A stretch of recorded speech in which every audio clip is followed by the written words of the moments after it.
Brace the rudders! Raise the sails! Raise the sails! Captain, an unidentified ship is approaching. Over. Roger. Wait, is that an Enterprise sales solution? Reach sales professionals, not professional sailors. With LinkedIn ads, you can target the right people by industry, job title, and more. We'll even give you a $100 credit on your next campaign. Get started today at linkedin.com/results.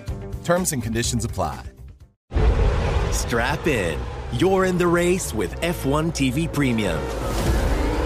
See what the race director sees with custom multi-view.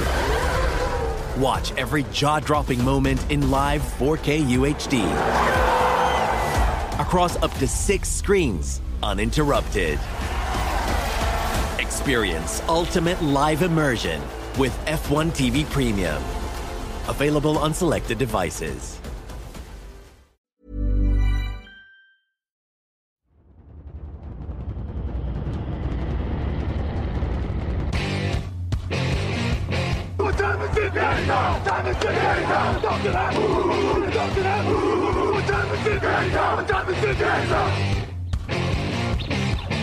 Got gun, Hulk left slot, Dixie left, T left, Mercedes, wide chip, Ricky, Fever left, 75, Katie, Omaha. We're good.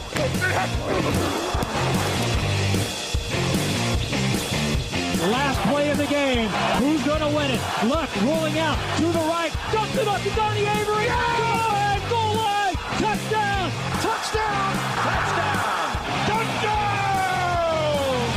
Et bonjour à tous. Bienvenue pour un nouvel épisode sur Touchdown Actu. La mock draft continue. Si vous avez écouté, hier, il y a eu un épisode dans lequel nous avons fait des pics 1 à 16 du premier tour. Aujourd'hui, ce sont les pics 17 à 32. Et pour m'accompagner, comme hier, j'ai Cyprien qui est avec moi. Salut Cyprien.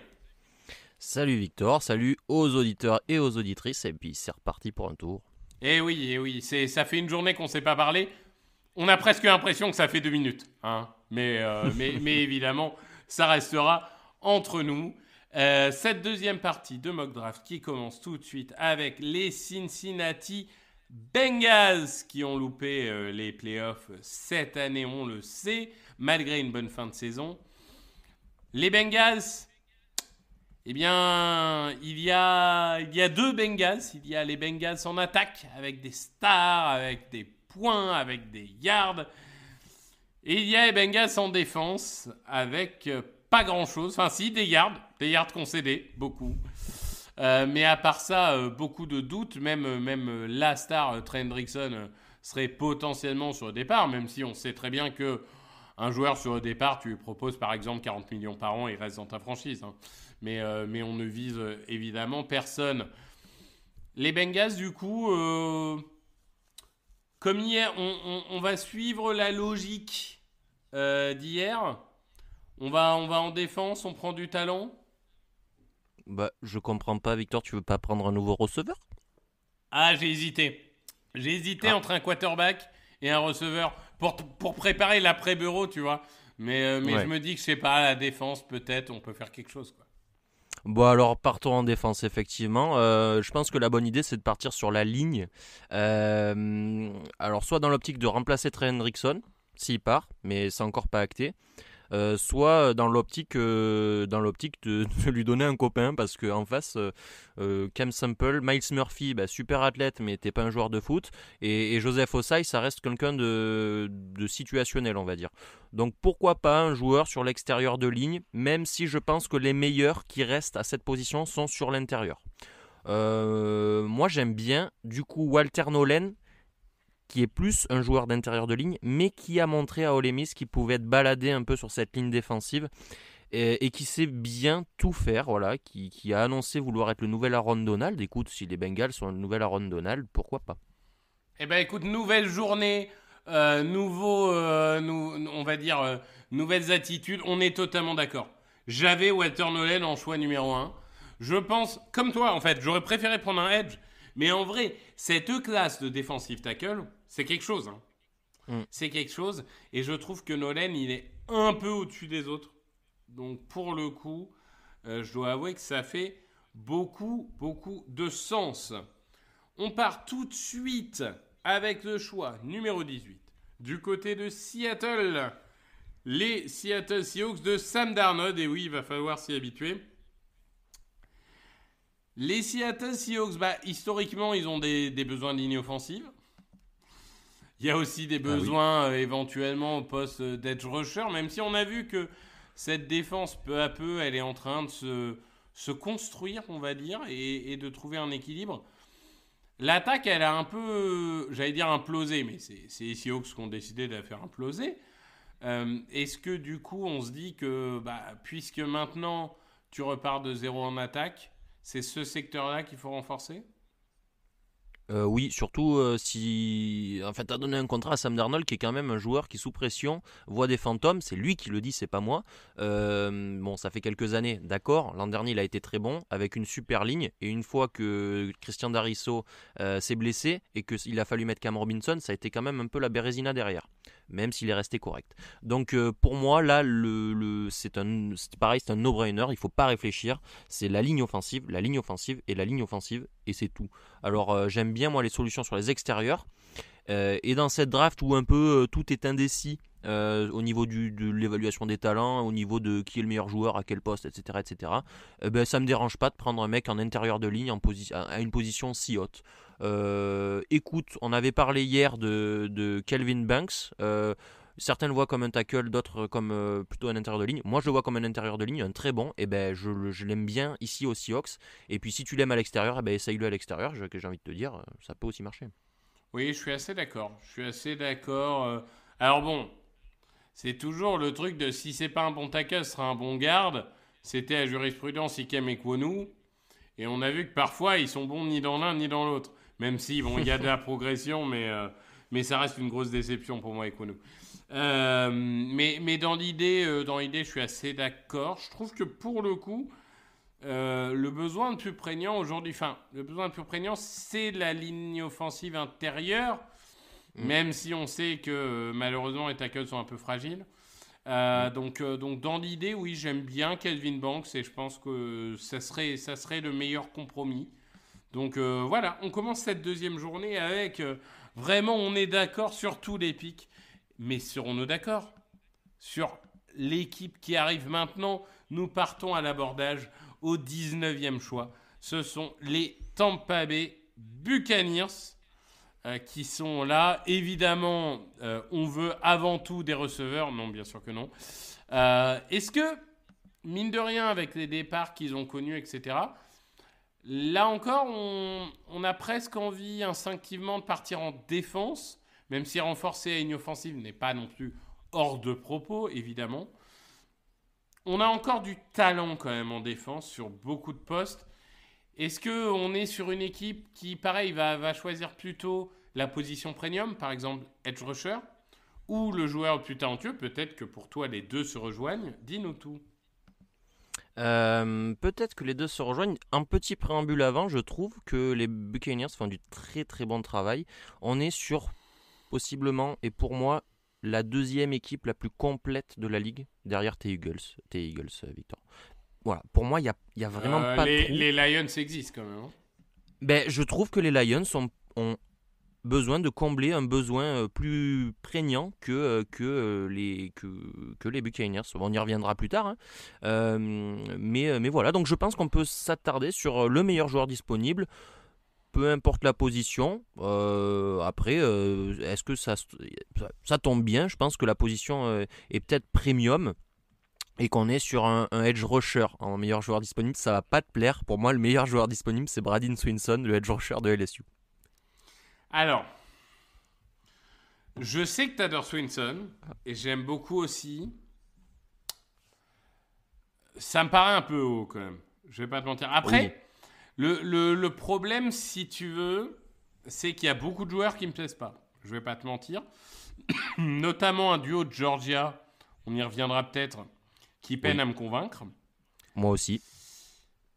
Est-ce que c'est pas le moment où tu prends le joueur créé dans un laboratoire qui a sous-performé toute sa carrière universitaire, mais dont tu te dis qu'il est trop bon physiquement pour ne pas réussir en NFL? Alors là, le problème, Victor, c'est que tu viens de me donner la définition de plein de joueurs Non. de cette draft. Non. Ah, si. Je pense à Shemar Stewart. Et voilà, mais ça aurait pu être Michael Williams, Victor. Oui, non, mais j'ai dit que le duo de Georgia, c'était non. Donc j'ai dit en introduction. En plus, est-ce que c'est vraiment un edge pur, Michael Williams? C'est un autre débat. Mais Chez Mark Stewart, est-ce que c'est un edge pur aussi? c'est un setter. Mm. Ah, c'est un setter quand même. Je veux dire, contre la course, c'est pas tout mal. Oui. Je veux dire, moi, en fait, ce que j'aime bien, c'est l'idée de te dire, bon, il coche toutes tes cases physiquement. Il sera jour 1 efficace contre la course. J'en ai un peu marre de voir cette défense contre la course tourner uniquement autour de Vita Vea. Et dès que Vita Vea est pas là, tout s'écroule. Donc ça ferait pas de mal. Et après, s'il peut se développer comme étant un excellent pass rusher, c'est encore mieux. Alors, c'est vrai que pour l'instant, il n'a jamais dépassé 4 sacs et demi dans une saison. On est bien d'accord. Mais je trouve que, tu vois, là encore, entre ce que je veux et ce que j'imagine, je prévois beaucoup plus une franchise prendre chez Mark Stewart que Swinson au 19e. Oui. Non, bien sûr, c'est un peu un caprice personnel. Et puis c'est mon évaluation. Je pense qu'il y a quelque chose qui rentre en compte aussi et qu'on n'a pas, c'est son caractère. Je pense qu'il y a des gros problèmes de caractère aussi et que ça a été évalué. Et que ça peut le faire se faire rayer des boards. Je parle de Swinson. Donc Stewart, pourquoi pas, mais vraiment, là on est vraiment en désaccord parce que pour moi Stewart c'est vraiment un cran en dessous de Michael Williams. C'est vraiment 2 crans en dessous de son collègue de Texas A&M. Si tu préfères un edge rusher, si on peut s'entendre sur Nick Scurton, peut-être. D'accord, alors ça je veux bien. J'ai cru que tu allais me dire c'est 2 crans en dessous de l'autre collègue de Georgia. Non, l'autre collègue j'avais cassé en écran là. T'inquiète pas, l'autre collègue de Georgia, il est au fond du board. Ok, on est bien d'accord. Donc, on n'entendra pas parler de John Walker dans ce premier tour? Non. Ok, merci. Non. Donc voilà, si vous attendez, si vous êtes Jalen Walker France, quittez ce podcast parce que vous allez être énervé. Nick Scurton, ça me va, pour le coup. Peut-être un peu plus décevant cette année. Il n'a pas fait exactement ce qu'on attendait. Mais là encore, il y a beaucoup de belles choses. Donc ça me va. On part sur Scurton, on part sur un edge quoi qu'il arrive. Et partons sur Nick Scurton. Ça me va très bien. On parlait de franchises qui se construisent peu à peu de façon intelligente. Les Denver Broncos. Moi, je dois avouer que c'est une des équipes... moi, j'aime bien. Je te vois faire la moue. Moi, j'aime bien ce qu'ils sont en train de construire, pour le coup. Et je trouve pas qu'il y ait tellement de besoins, genre, prégnants. Je trouve qu'ils ont une défense qui devient de plus en plus dominante. Et moi, j'aime ça, les défenses dominantes. Donc, soit on se dit, force pour force, vraiment, c'est Sean Payton, on continue à blinder la défense. Soit on reach un petit peu pour un receveur qui est aussi un vrai besoin. Mais est-ce que vraiment, là, tu vois un receveur... Alors, en termes de valeur, mais aussi de profil que tu as exactement envie d'avoir là, personnellement, je ne suis pas convaincu. Est-ce qu'on n'irait pas sur la défense? Tu as présenté des très bons arguments. Alors déjà, je me permets, j'aime bien moi aussi ce que font les Broncos. Ce qu'ils ont construit, je n'étais pas forcément un grand croyant en Bonix à l'échelon NFL. Il m'a convaincu, il n'y a pas de souci. J'aimais bien le joueur à l'université. Ça, on verra. Jurisprudence, oui. CJ Stroud, attendons de voir. Mais... C'est vrai, mais ce qu'il a montré en année 1 est largement suffisant pour construire dessus, quoi. Oui, bien sûr. Maintenant, pour moi, il y a un besoin criant dans cet effectif, c'est le poste de running back. Non. Si, Victor, tu peux pas dire non. Le meilleur running back l'an dernier, c'était Javonte Williams. Il est parti à Dallas. Il avait fait 500 yards, le mec. C'était le meilleur. Tu veux nous mettre en tonne, c'est ça? Moi, honnêtement, Hampton, je l'ai pas si loin de gentil. Et ça me dérange pas de le voir prendre en 20 par les Broncos. Maintenant, est-ce que c'est une bonne chose? Tu as dit que c'était un effectif bien construit. Un effectif bien construit ne prend pas de running back au premier tour. Je suis d'accord. Et partir en défense est totalement entendable. Il y a un joueur qui, pour moi, est en train de tomber en défense, qui est le meilleur tout poste confondu en plus, qu'il faut arrêter de faire tomber, c'est Will Johnson. Même si c'est peut-être pas le besoin évident parce qu'ils ont des super cornerbacks, Will Johnson, ça ferait encore force sur force au niveau du backfield. Je sais pas ce que t'en penses. Moi, c'est un peu ça que j'avais en tête.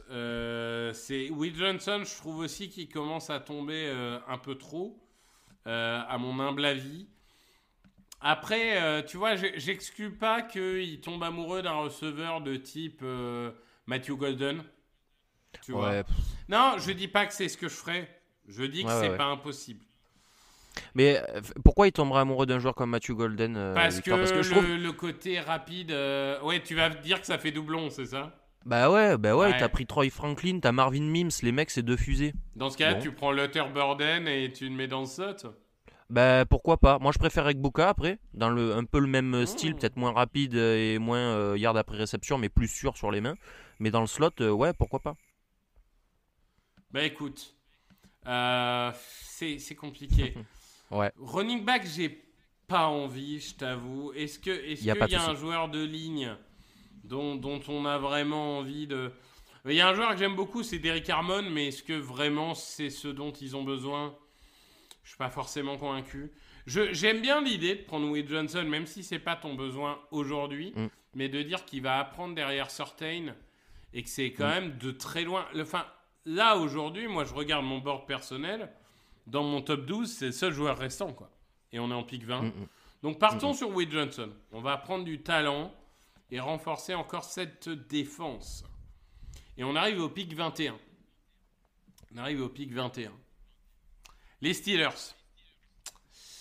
Les Steelers qui, tant qu'ils n'ont pas signé Aaron Rodgers, ont pour quarterback titulaire Mason Rudolph. Il y a quand même des rumeurs insistantes sur la signature d'Aaron Rodgers. Le problème, c'est que c'est Aaron Rodgers et on ne sait jamais ce qui va se passer. Donc, qu'est-ce qu'on fait ? Est-ce qu'on se dit qu'on renforce sa ligne, qu'on renforce le backfield défensif, qu'on aurait besoin aussi, même s'ils ont fait des efforts en free agency ? Est-ce qu'on part sur un quarterback ? Parce que même si tu prends Rodgers, ça ne t'empêche pas forcément de prendre un quarterback rookie, évidemment. Ils ont laissé partir le Super Bowl champion quarterback Kenny Pickett, on le rappelle quand même. Là, je dois avouer que, d'ailleurs, Kenny Pickett qui avait été pris par là, je pense qu'il était pris en 20 tout pile. Ouais, par là. Et est-ce que du coup, on se dit qu'il craque pour un Shedeur Sanders ou un Jackson Dart ? Ou est-ce qu'on reste plus raisonnable et on rajoute du talent par ailleurs ? En fait, Victor, on est en train de revivre 2022, quoi. Ouais, exactement. C'est incroyable, ça prête à sourire, à rire. Ouais, il est parti en 20, Kenny Pickett, en 2022, alors qu'il devait pas être pris là, quoi. Il n'avait pas le talent, tout le monde l'a vu. Mais les Steelers l'ont pris quand même, ça a raté. Est-ce que ça les a vaccinés ? Je sais même pas si ça les a vaccinés. Voilà, donc je pense que moi je vais te dire ce que j'aimerais qu'il fasse plutôt que ce qui va se passer, parce que j'en ai vraiment aucune idée. Et pour moi, ce que j'aimerais faire, c'est renforcer la ligne défensive encore, force sur force, sachant qu'en plus il y a quand même un joueur qui a un nom un peu inconnu dans le roster là, qui est pour l'instant premier sur la depth chart, c'est Isaiah Loudermilk. Moi, je ne sais pas si tu sais qui c'est. Mais du coup, sur cette position de left defensive end dans une 34, je prendrais bien, pour le coup, un petit Derrick Harmon, là. Ouais, ça me va. Moi, je trouve vraiment que Derrick Harmon, En fait, il y a tellement de talent dans ses linemen intérieurs, defensive linemen intérieurs, qu'il n'est pas assez cité. Je comprends qu'il soit aussi un peu spécifique en termes de schéma. Je pense que dans une 43, il rentre pas bien. Après, ça dépend toujours parce qu'en vrai, maintenant, 43, 34, ce que ça veut encore dire quelque chose. Mais j'aime bien le fit. Donc, je suis d'accord. Derrick Harmon, c'est un peu un chouchou à moi en plus. Donc, on va dire qu'ils attendent le deuxième tour pour prendre un quarterback si jamais ils en ont vraiment l'envie.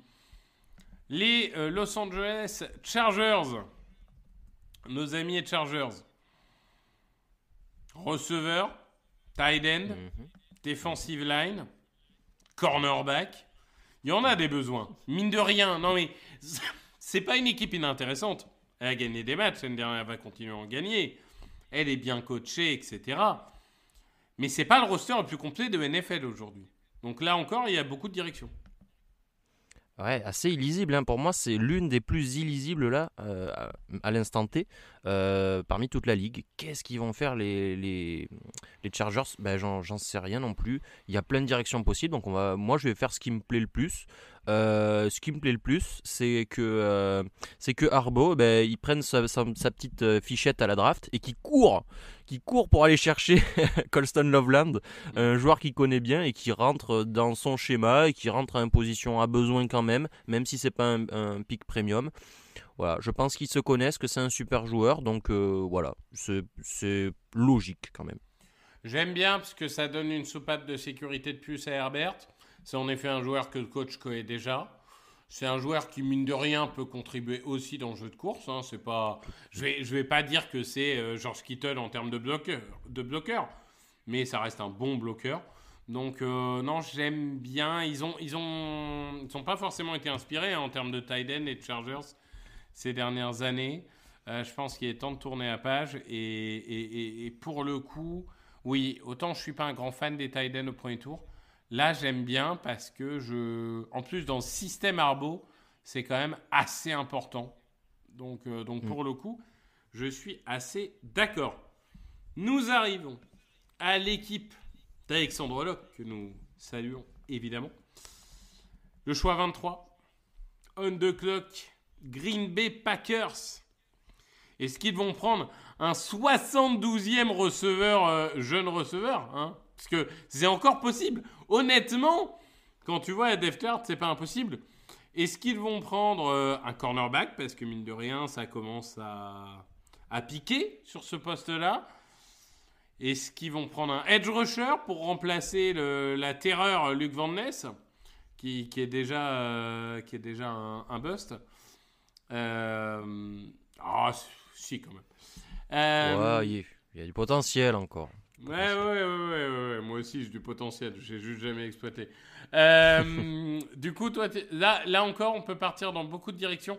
Il y a un joueur dont on n'a pas forcément parlé. C'est un joueur qui divise, qui n'a pas forcément les dimensions et qui, en plus, a quelques casseroles universitaires, même si, bon, ça n'empêche pas toujours des équipes NFL. Est-ce que tu fais partie des gens qui pensent que Mike Green va arriver dans ces eaux-là, ou est-ce que c'est encore un peu tôt pour lui et on reste peut-être sur des joueurs qu'on a déjà évoqués comme Williams ou comme Stewart ou même d'autres? Oui, je pense que Mike Green... Alors, comment ? Pardon. Refais ta question pour que je te réponde oui ou non exactement, Victor. Ma question serait, est-ce qu'on part sur Edge, déjà ? C'est une forte possibilité, oui. Ok. Et du coup, quel serait ton favori ? Ok, pas Mike Green. Mike Green, j'attends encore avant de le prendre. Je le trouve très unilatéral dans l'utilisation. Je pense pas que c'est un premier tour. Je pense qu'il a été hypé par une vidéo au Senior Bowl où il explose un mec. C'est Josh Connerly en plus, il me semble. Où il se fait exploser dans 1 contre 1 sur un truc qui l'avantage. Voilà. Donc je pense qu'il est surhypé pour ça. Et je pense qu'il y a bien meilleur que lui. En tout cas en tant que Edge. Edge, c'est une possibilité. Receveur, c'est une possibilité. J'hésite un peu entre les deux. Parce que moi j'ai quand même Jayden Higgins qui est très très haut sur mon board et que je trouve qu'il la fitterait plutôt pas mal, même s'ils ont une tripotée de receveurs. Si tu veux partir sur un edge, moi j'aime bien Ouman Mielen. Je sais que peut-être pas toi. Disons que je trouve encore très brut et incomplet. Je l'entends. Notre ami Princely Ouman Mielen. Mais j'entends. En fait, le truc, c'est que receveur, moi, vraiment, j'en ai marre. Enfin, il y a un moment, il faut renforcer les lignes, quoi. Et d'ailleurs, ça serait pas impossible qu'ils renforcent aussi la ligne offensive, même si ça me paraît un besoin beaucoup moins prégnant, pour le coup. Je dirais que eux, pour le coup, ils ont peut-être une tête à prendre Michael Williams, si toi, tu l'aimes beaucoup. Oui, ça. Mais après, est-ce que ça fait pas un peu doublon avec ce qu'était Van Ness aussi ? Je sais pas. Oui, mais moi après, je te dis, Van Ness, faut tourner à page. Hein. Ok, bah alors on peut prendre Michael Williams, pourquoi pas aux Packers, parce que effectivement ça remplit exactement le cahier des charges de ce que est censé être Van Ness, c'est-à-dire un mec un peu grand, qui prend de la place, qui set plutôt pas mal le ledge contre la course et qui a des flashs sérieux sur le pass rush. Donc pourquoi pas, et puis en plus il peut se développer d'une meilleure manière que Van Ness, il est plus jeune. Écoute, partons sur ça si ça te va. Et t'as jamais trop de pass rushers, en plus. Exact. Donc on va partir dans ce cas sur Michael Williams. On arrive aux Minnesota Vikings. Les Minnesota Vikings de Gigi McCarthy. Gigi Lamoroso. Croqueur d'amour, l'œil de velours comme une caresse. Est-ce qu'on accompagne Gigi? Parce que lui, alors, il a quand même de la chance, parce qu'il a déjà quand même beaucoup de monde. Hein. Il y a, mine de rien, tu parlais des effectifs les plus complets de NFL. Les Vikings, ils sont dedans aussi. Oui. Les Vikings sont dedans. Il y a du receveur, il y a de la ligne offensive. Il y a, mine de rien, une défense qui, tous les ans, est meilleure que l'année d'avant. Qui a encore des axes d'amélioration, mais qui est quand même sacrément complète et sacrément bien coachée. Donc là encore, on peut se dire... moi, on l'a pas encore évoqué. Il y a un joueur que j'aime bien, mais alors qui a une position pas du tout premium. Mais un jour, il va falloir remplacer Harrison Smith. Oui, mais je suis d'accord. Hein. Le ciblage est bon, Victor. On est d'accord. Il a quand même 89 ans, Harrison Smith. Je veux dire, à un moment, il faut s'arrêter. Est-ce que c'est pas le moment où Malachi Starks arrive? C'est une possibilité. Je suis vraiment pas trop fan du joueur. Pas de là à dire qu'il est nul ou quoi que ce soit. Hein. Mais j'ai des safeties que je préfère devant lui, en fait. Je trouve qu'il est encore... je me fourvoie peut-être, hein, mais je le trouve très très brut. Toi, pas tu du prendrais tout un comme Watts, produit. par exemple? Même pas. Non, je prendrais pas un Watts. Je pense que ça peut se bagarrer les deux. Mais j'ai des safeties qui sont bien meilleurs et qu'on entend beaucoup moins parler. Je pense à Jalen Reed de Penn State. Je le trouve excellent. Mais on n'en parle pas. Je pense à Malachi Moore de Bama, qui est lui aussi très très bon et dont on ne parle pas et je ne sais pas pourquoi. Et je pense à Andrew Mukuba de Texas. Alors c'est pas le même profil du tout par contre que les autres, lui. Ouais, Mukuba c'est quand même assez particulier. Pour le coup, c'est vrai que safety, ça fait quand même un peu peur. Linebacker, en soi, il y aurait besoin de renfort, mais là encore, on n'a personne, en fait. Le problème, c'est le manque de candidats. Je suis en train de regarder un peu à une défensive. Ouais, elle est quand même assez complète. Ils ont quand même... Ouais, c'est complet. Hein. C'est complet. Hein. Ils ont pris Jonathan Allen, ils ont pris Javon Hargrave. Ouais. Quand même, cornerback, safety, c'est là où ça commence à se bagarrer. Tiens, j'ai un nom. Alors, je dis pas que c'est le nom que je prendrais. Mais j'ai un nom dont j'aimerais bien discuter à un moment. C'est Shavon Revel. Ouais, ok. Shavon Revel qui a eu une grosse blessure, hein, qui a un peu freiné sa carrière universitaire. Il a été discuté dans le top 15 à un moment. Je sais que les Vikings, historiquement, n'ont pas une grande réussite dans le choix des cornerbacks, si je veux dire gentiment. Pour autant, voilà, je trouve que ça serait pas... Là aujourd'hui, leur cornerback titulaire, ça va être quoi? Ça va être Isaiah Rodgers, Byron Murphy et Najee Thompson, Ambry Thomas, tu vois, ça fait pas rêver quand même des masses. Non. Est-ce qu'à un moment, un Shavon Revel, ça peut rentrer dans la discussion? Écoute, ça rentre totalement dans la discussion. Moi, j'ai une bonne note sur lui. Le seul petit hic, peut-être, c'est le schéma. Les Vikings, ils jouent quand même des schémas plutôt profonds, plutôt de zone, avec du blitz du coup devant. Mais écoute, moi, un mec comme Flores, il saura faire s'adapter les joueurs. Hein. Et puis les joueurs qui restent en plus en cornerback, ils sont tous très forts, plutôt en homme à homme et moins en zone, je trouve.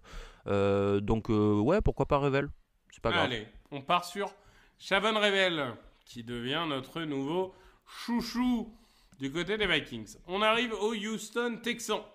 Alors, les Houston Texans, là il y a quand même un besoin de receveur pour moi. Je dis pas que c'est le seul besoin. Je dis que là, il y a un vrai besoin, parce que le problème, c'est que...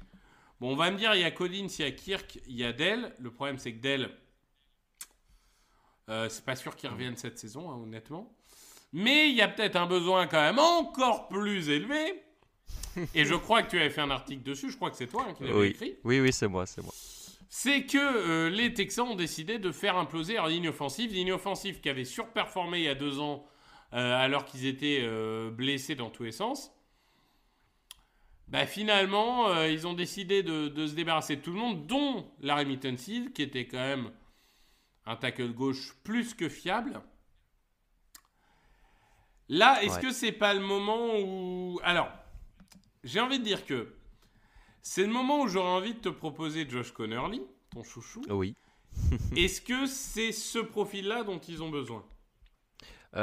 Alors pas sûr que ce soit le meilleur fit effectivement dans le profil et dans le besoin.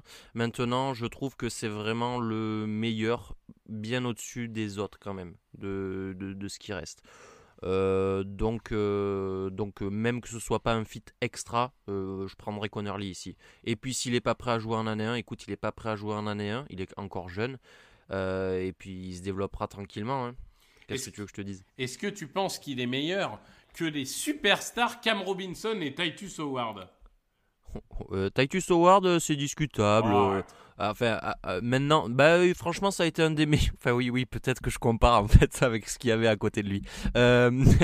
Mais Cam Robinson, je suis une certitude. Cam Robinson, comment il peut être encore dans la ligue, comment il peut avoir des contrats dans des bonnes équipes, enfin entre guillemets, hein, mais il était quand même dans des bonnes équipes avant. Donc oui, les meilleurs, oui. Eh bien, pardon, on part sur Josh Conerly. On arrive maintenant à Los Angeles pour une deuxième fois, mais cette fois, on va s'occuper de l'autre équipe qui joue à Inglewood. Ce sont les Los Angeles Rams, qui, mine de rien, pareil, ont un effectif, alors qui n'est pas complet, mais ils ont quand même réussi une reconstruction express plutôt sympathique. Ils draftent bien, on sait, ça fait des années. Alors, ils draftent bien, ils développent bien aussi les joueurs.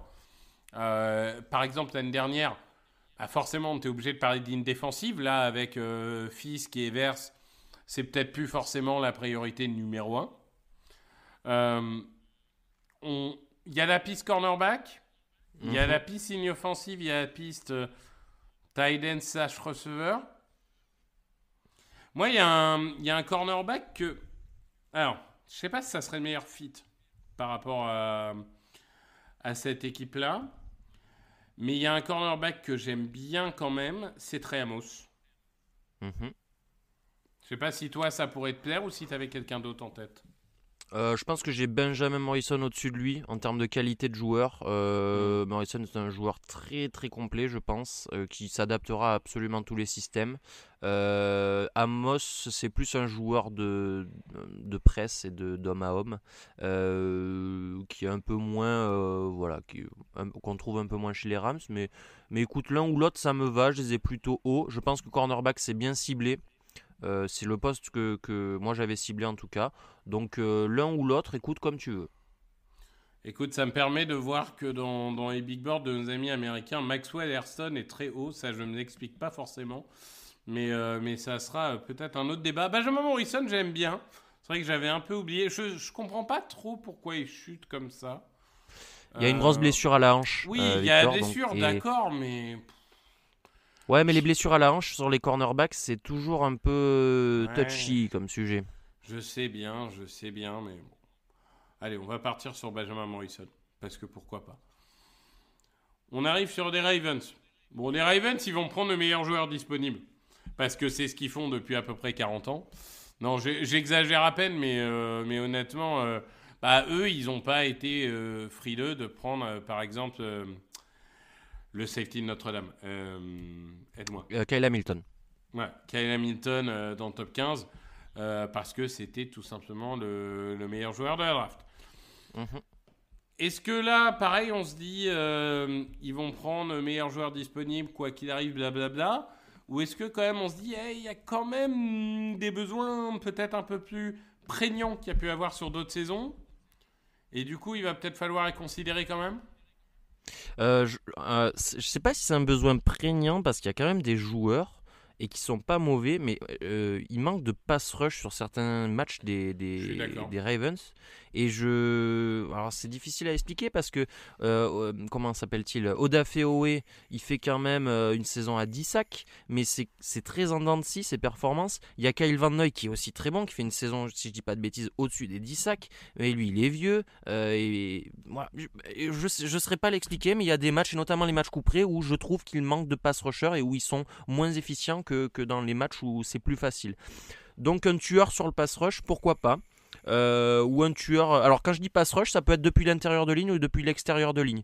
Maintenant, est-ce qu'il y a un joueur qui vaut son pesant de cacahuètes ici à ce pic-là? Je sais pas. Moi j'ai toujours Brandon Swinson, mais ça va poser problème pour toi. Sinon, sur l'intérieur de ligne, j'adore Tyleik Williams, qui est très complet, joueur d'Ohio State, pardon. Très complet, qui sait faire beaucoup de choses, qui libère de l'espace aux autres, mais qui aussi met de la pression sur le quarterback. Écoute, moi j'aime bien ce pick et je trouve que c'est très Ravens ADN. Je suis assez d'accord. Je suis pas le plus grand fan de Tyleik Williams, mais par contre... Enfin, je suis pas le plus grand fan. Ça reste un excellent joueur. Hein. Mais il sera pas pour tout le monde. Mais je suis d'accord que là, ça fit bien. Je suis assez d'accord. On va partir sur Tyleik Williams. Ça me plaît bien comme choix. Ça me paraît loin d'être idiot. Si on part du côté des Lions, puisque maintenant nous sommes presque aux finalistes de conférence, les Lions, bah quand même, effectif complet. Tu semblais dire que selon toi, il y avait quand même certains trous. Alors, je sais pas forcément si on pense au même. Je pense notamment que l'intérieur de la ligne offensive, pour moi, peut être renforcé. Pass rusher, t'en as jamais assez. Cornerback, discussion, même s'il y a l'arrivée de Reed. Toi, pour toi, c'était quoi le besoin vraiment prégnant? Pour moi, t'as pas de pass rusher potentiel à l'opposé des Dan Hutchinson. Et c'est un problème, parce que ça va... Alors, il est très très fort, hein. Il peut prendre un nombre de double team incalculable, et puis il peut s'en sortir quand même. Mais quand c'est Josh Pascal, que j'adore, mais qui est un joueur quand même, qui pose des bases solides, et qui pour rush le quarterback est quand même un peu moins de qualité que Hutchinson ou que certains numéro 2 dans d'autres équipes, eh ben j'aime pas beaucoup ça. Voilà, j'aimerais que Aidan Hutchinson ce soit un mec qui soit beaucoup plus en situation de 1 contre 1 et qui détruise en fait un match à lui tout seul grâce à ça. Et pour ça, il faut un pass rusher à minima plus, enfin moyen plus, pour y arriver. Ce que je ne pense pas de Josh Pascal, je vais y arriver, et de Marcus Davenport qui était blessé. Voilà. Donc je partirai sur un edge rusher, spécialiste du pass rush, et là il y en a un qui est pas mauvais. C'est Mike Green, même si je l'ai dit, je pense que il est quand même, c'est pas un premier tour dans le talent, mais ici ça fait tellement de sens que ça me plaît beaucoup. Tu vois, j'étais presque prêt à te proposer Princey Ouman Mielen sur ça. Écoute, moi ça me va aussi, hein, parce que Ouman Mielen c'est avant tout un pass rusher avec beaucoup plus de potentiel que Mike Green, même si il est un peu moins fin techniquement peut-être que lui, et un peu moins agile et encore, comment dire, qui joue un peu trop haut. Mais franchement, moi ça me va. Si tu me mets Ouman Mielen, je suis convaincu et ravi. Bon bah allons-y. On part sur notre ami Princey Ouman Mielen. On arrive sur les finalistes de conférence, et les premiers finalistes de conférence, enfin les premiers, en tout cas les premiers à choisir, ce sont les Washington Commanders. Washington qui a fait quand même, on ne peut pas leur reprocher de pas avoir d'ambition. Hein. Ils ont été sacrément agressifs. Il y avait notamment, pour moi, un besoin énorme au poste de receveur. Aujourd'hui, ce besoin n'existe plus vraiment. Ce qui est plutôt une bonne nouvelle. Il y a quand même encore, au niveau des lignes et au niveau des defensive backs, pour moi, des améliorations que tu peux apporter. Oui, nette et précise. En tout cas, au niveau des defensive backs, T'as Marshawn Lattimore qui tient la route, hein, bon, même si c'est un vétéran et que peut-être il y a un niveau qui a baissé un peu. T'as Mike Sandristil qui est très bon dans le slot et qui aussi a été déplacé sur l'extérieur et n'a pas été mauvais. Mais alors à côté, je veux pas faire offense à Quan Martin, Will Harris et Jonathan Jones, mais c'est pas des foudres de guerre les messieurs. Je pense que la ligne peut exister dans son occurrence actuelle, même si en pass rush c'est quand même très très faible aussi pour rusher le quarterback, mais la stabilité que ça propose contre la course est quand même intéressante. En attaque, on peut réfléchir à la ligne offensive aussi, Victor. Je suis d'accord. Je suis jamais contre quand tu as un jeune quarterback comme ça. Je suis jamais contre renforcer, que je me remette en tête. Donc forcément, ils ont Larry Mittenseed.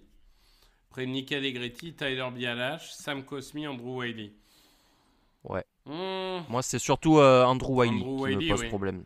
Ouais. Bah, c'est sûr qu'on a essayé de sauver Wiley plusieurs fois, mais que c'est pas une grande réussite. Mais du coup, là, on arrive à un moment où, d'accord, tackle. Mais c'est quoi du coup? Parce que tackle droit, on est sur du Zabel, du Ersery. Ouais, pour moi c'est Ersery le meilleur. Là. Ouais. Qui est un pur tackle droit par contre. Hein.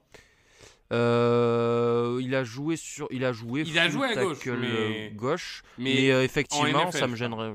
Ouais, j'ai aucun mal à l'imaginer tackle droit, à glisser tackle droit. Surtout que ça peut, dans le côté fort de son quarterback, il peut effectivement cacher un peu certains problèmes qu'on peut lui trouver, notamment sur la technique de pied qui est bonne, mais des fois quand ça va vite en face, ça perd un peu les pinceaux, ça s'en mêle les pinceaux plutôt. Donc il y a un peu moins généralement en tackle droit, il y a un peu moins de distance à couvrir, ça pourrait l'aider un peu. Ouais, bah écoute, je fais confiance à Washington qui évidemment est sous la houlette du génie offensif, Cliff Kingsbury, que tu connais bien. Ça me va, Ersery. J'essaye de placer Zabel de temps en temps, t'as vu? Mais je vois que t'es pas convaincu. Non, je suis pas un grand fan de Gray Zabel. Je pense que c'est un joueur correct, mais je le prendrai pas au premier tour. Ça sera un second tour avec d'autres guards. Tu préférais peut-être Eric Zabel? Le cycliste, bien sûr. Exactement. J'allais voir si tu avais la référence de vieux. Les Buffalo Bills? Ouais. Bah moi je suis désolé, mais alors là, les Buffalo Bills, c'est défense. Hein. Oui, je suis d'accord. Les Buffalo défense, Bills, c'est plutôt fond du terrain, même. Plutôt fond du terrain, on est bien d'accord. Oui. Plutôt de type safety, cornerback ou les deux.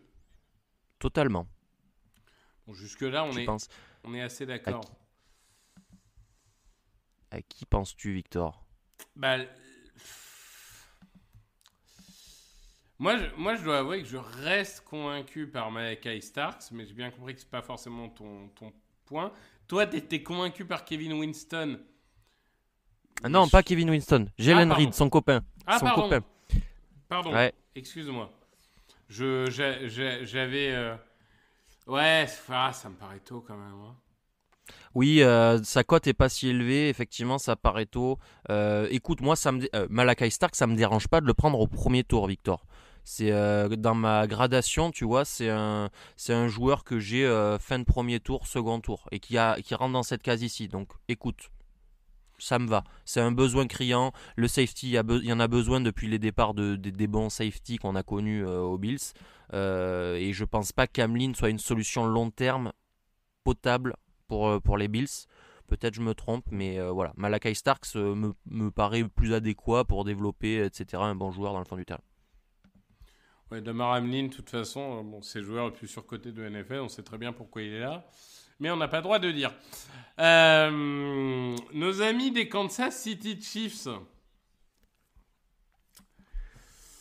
La ligne, hein, je suis désolé, mais encore et toujours, on va dire que je répète, mais ligne offensive, ligne défensive, ligne offensive.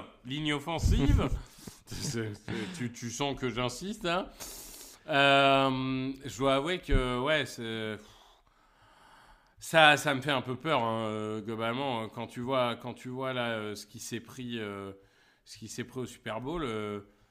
Moi, ça me fait quand même sacrément peur. Après, est-ce que là, tu as encore des linemen offensifs qui sont vraiment à cette valeur-là? Est-ce qu'on reach, par exemple, pour un Marcus Embo ou ce genre de choses? Ou alors, est-ce qu'on se dit, on part à l'intérieur et puis peut-être qu'on fait d'autres choix? Eh ben, ça peut être un Marcus Embo. Alors, Marcus Embo, tu le catégorises sous quel poste? Parce que il a joué un peu partout. Bah, ça fait partie des mecs, au pire, ça sera un garde et j'espère que ça soit un tackle, tu vois. Ok, moi je suis assez persuadé que ce sera un guard. Et ça peut être même un très bon centre, je pense, techniquement, dans ce qu'il a montré. Il y a Tyler Booker aussi, dont on n'a pas parlé d'Alabama. Ouais. Qui est une C'est bonne vrai. option. Après, il est très spécifique à un schéma. Je suis pas sûr que le schéma notamment sur la course, hein, parce qu'il est pas très mobile quand même.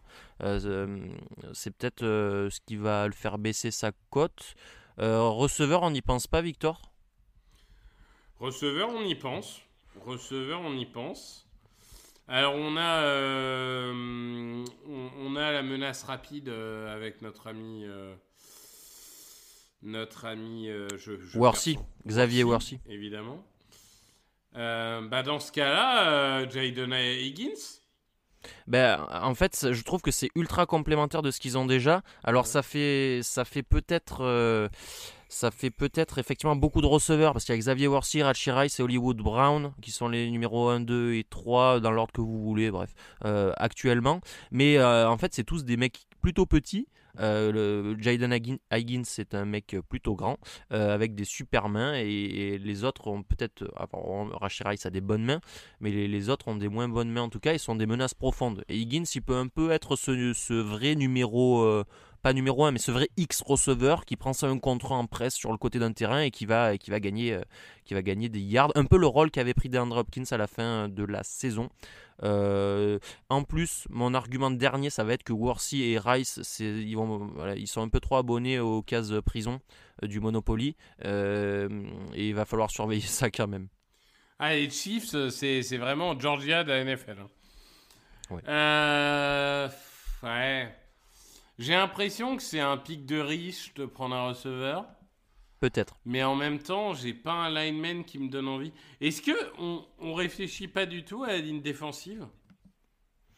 Si, on peut réfléchir aussi à la ligne défensive. C'est vrai que en fait, ces Chiefs, quand on regarde, quand on dézoome et qu'on regarde au sens large, ils sont allés au Super Bowl, mais ils ont pas un effectif pléthorique comme peuvent l'avoir. On l'a dit. Alors on va le dire, les Eagles, mais on l'a dit aussi.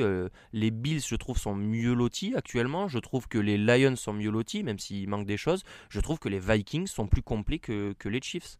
Donc il y a un pouvoir Patrick Mahomes, certes, mais il y a du talent à rajouter partout. La ligne défensive, tu joues avec Mike Dana et Jerry Tillery sur ton côté droit. Bah c'est ça, le problème c'est que t'as Karl Aftis et Jones d'un côté, mais derrière, Ouais, c'est dur. Hein. ça, je suis pas ultra convaincu. Et du coup, je me demande, enfin après, c'est quoi le profil que tu cherches? En fait, tu chercherais plus un mec assez... Alors, sur l'intérieur de ligne, je pense un mec assez stable et qui t'apporte de la sécurité si tu veux que Chris Jones, en fait, joue comme un chien fou, mais dans le bon sens du terme, c'est-à-dire libéré, et puis agresse le quarterback. Donc, de ce côté-là, je pense que tu veux des bases très solides contre la course. Et est-ce que c'est maintenant que tu veux les récupérer? Je suis pas sûr. Est-ce que les deux joueurs te donnent pas ça déjà? Je suis pas sûr aussi, voilà. Ouais, non, je suis d'accord avec toi. Ouais, bah écoute, Et Mike Green en edge? Eh ben pourquoi pas, ça peut être une solution. Lui, ça va être purement pass rusher. Karlaftis, c'est un profil plutôt complet, donc pourquoi pas, ouais. Allez, on part sur Mike Green. Et on va finir avec les Philadelphia Eagles. Donc, bon, là encore, c'est une équipe qui est assez complète. Mine de rien, faut remplacer Mekhi Becton, sauf à considérer que Steen soit titulaire, ce qui n'est pas impossible. Mine de rien, au niveau des edge rushers, ça peut se renforcer. Mine de rien, au niveau des cornerbacks, ça peut se renforcer. On sait que Howie aime beaucoup les lignes. Il a quand même investi premier et deuxième tour l'année dernière sur un cornerback. il va peut-être pas encore le faire, même s'il y a des profils qui sont intéressants. Est-ce que du coup, là, ou peut-être aussi, parce qu'on sait que les Eagles aiment bien drafter pour le futur, pourquoi pas un tackle pour remplacer Lane Johnson sur le long terme aussi, hein, c'est pas impossible. Maintenant que j'ai donné tous ces besoins, est-ce que toi, il y a quelque chose qui te donne envie ?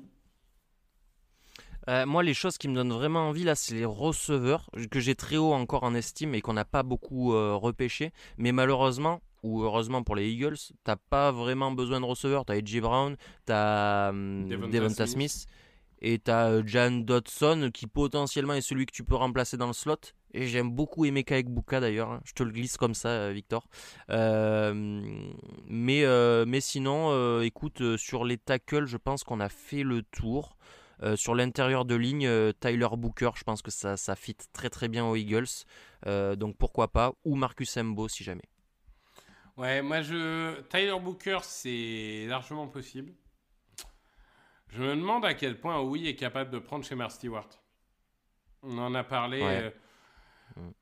Le côté setter, parce que les pass rushers purs, t'as quand même du Nolan Smith, t'as des choses comme ça.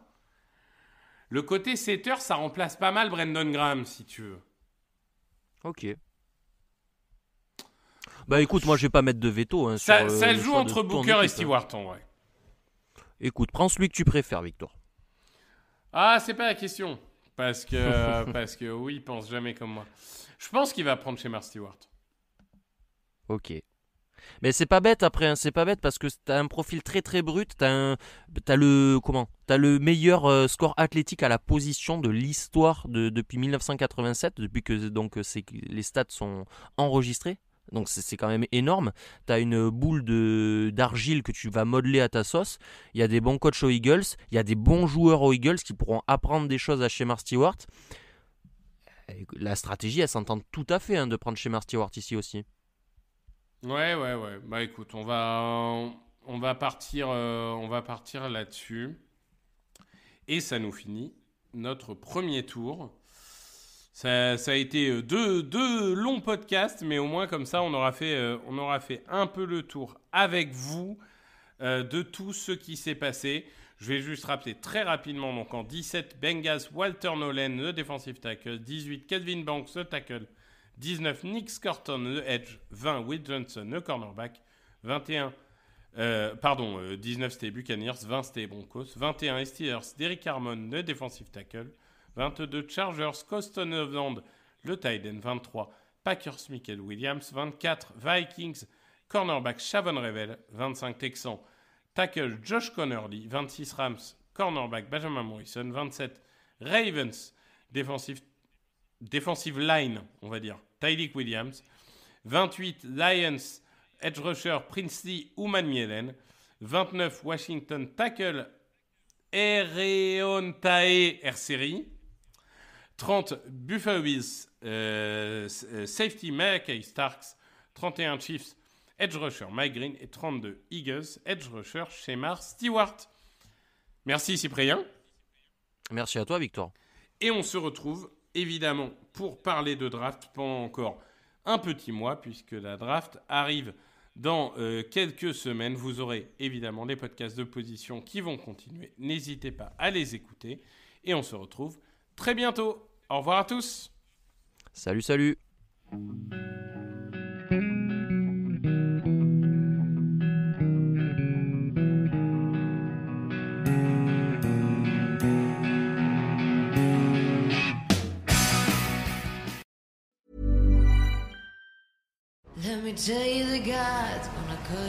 It's Holy Week in Jerusalem. Crowds welcome Jesus as king. Rebellion is in the air. Jesus operates outside our jurisdiction. Rome will descend on us all! But instead of taking the throne, Jesus turns the tables. My house shall be called a house of prayer, but you make it a den of thieves! The world will never be the same. Now in theaters, The Chosen: Last Supper. Get your tickets now.